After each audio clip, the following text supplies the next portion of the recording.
watch this video, please make sure you subscribe, like the video and press the notification button so that you do not miss another video from this channel. Balaleli bohlelo la Thenjiwe TV ngiyanibingelela nonke ngiyanithanda nonke futhi ugogo lo umhlongo area 7 eMgababa sengiphinde ngabuya futhi balaleli sengibuye manje nokuthi ngikusasa ngizoba ngiphothula uNgobese Makhosi uNgobese othwasile useqedile ongangube nje namhlanje ngo3 siyahamba siyolwandle siyobadilayisa khona abahlangabeza ithongo lasemanzini babe sebeyagoduka kusasa sebeqedile sebeyekhaya kamakhutha la beyakhona abantwana sebeqedile uNgobese kanye nomqungele uNgobese ke lenginaye lo Makhosi uNgobese seqedile segoduka osephinde ekhaya oziphathe kahle ngethongo lakhe walihlonipha kwaze kwazoshaya isikhathi ukuthi siyaphuma kusasa siyagoduka ngiyamthanda ke noko umuntu olilalela idlozi lakhe nolihloniphayo futhi nolazisa idlozi lakhe mina ngiyalithanda kakhulu idlozi ngiyalihlonipha ngako konke angimthandi umuntu ongazi ukuhlonipha ngedlozi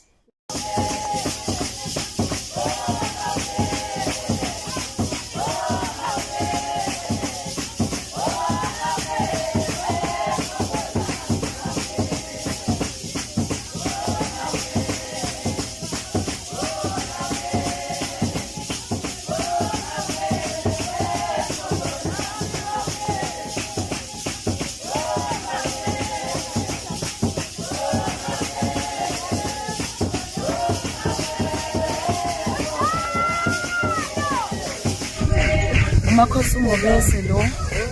othwase lapha kuMhlongo eMgababa area 7 ngibonga kakhulu ukuthi ithongo lisebenze empilweni yami izinto zami beyifasekile kakhulu noma bezibophekile kakhulu ngihamba ngiya kaMakhosi uMhlongo kodwa kakho kuMhlongo la ngifike ngathola khona ukuphila ngafike ngathola khona ukuthi izinto zami ziqaqeka nanoma bengibona ukuthi izinto zami ziyahlangana noma ziyabopheka ngiphakathi edlozini ngithi mangiyoguqa gogo ngithi gogo ayibonako la sekwenzeka ukuthi 1 no 2 no 3 athi ugogo Sangoma ngakufakela inkamba mina ngicela uhambe okhuluma nedlozi lakhe enkambeni uzobona ukuthi kuzokwenzeka kanjani emva kwalokho ngempela ngihambe ngiyokhuluma nezinkamba zami ngibone seqaqeka ngibona sekwenzeka zonke izinto njoba ningibona namhlanje sengibuyele ekhaya ngizophothula ngoba idlozi selisebenzile lazilafika la elifike khona batanisile ngenza ngendlela engenze ngayo kodwa ngibone sekuphumelela yonke into ngoba bengathemba ukuthi umgidi wami uzoba ngalendlela ongayo namhlanje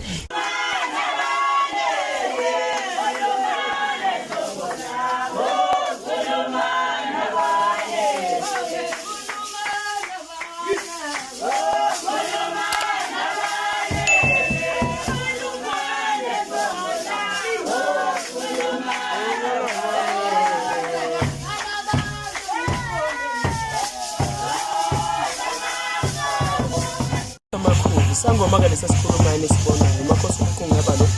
othwasa kaMhlongo eMgababa namhlanje ngiyaphothula umsebenzi engangiwuthathele ngomnikazi wabantu abadala kube kuhle kakhulu bonke mengikwenza ethongweni kwaba kuhle konke njengoba nibona kukhanya nje ngiphothula umsebenzi izinto ziyakhanya akukho kubophekile konke nje kuyakhanya futhi ngiyafisa ukuthi ngiphinde ngiqhubeke futhi ngiqhubeze umsebenzi wonke umuntu ongangibuka nje ngoba ngimncane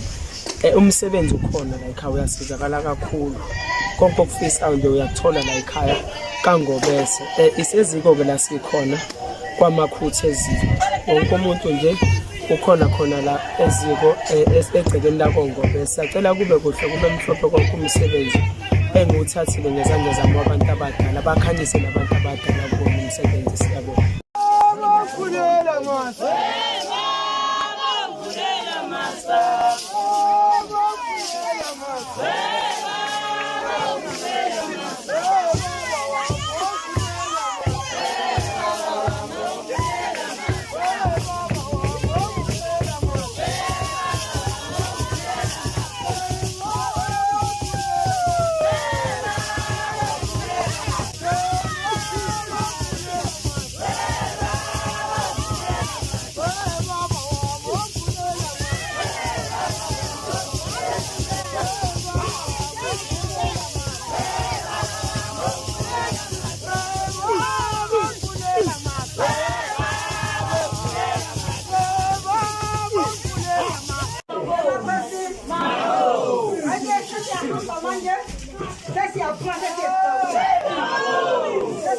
isabona abantwana esidawunisako umakhosi amakhulu.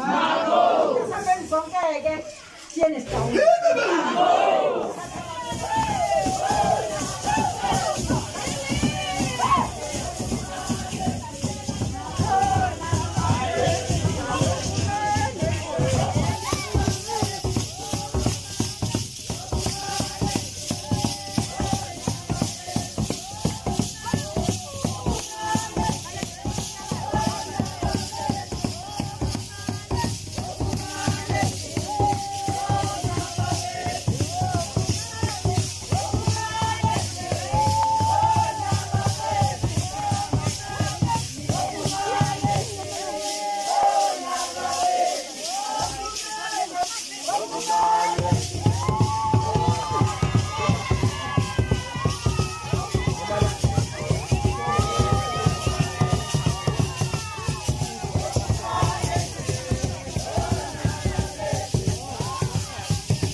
Ngiyabonga kakhulu ugogo Mhlongo ubile umama kumina waba ibona konke kumina waba ugobela iyalo zakhe ngeke ngilahle noma ngathiwa sengikuphi ngifisa ukuthi ngizihlale endlebeni zami noma ngifisa ukuthi njalo la ngihamba khona ngihlezi ngikhumbula ukuthi ugogo Mhlongo wathi kumina ngibonga ukuthi indlela athetha ngayo ngisifundisa ethongweni ukuthi isangoma siphatha kanjani. Ngiyabonga kakhulu.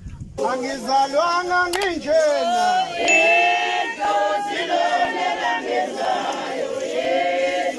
asalwanga sinjena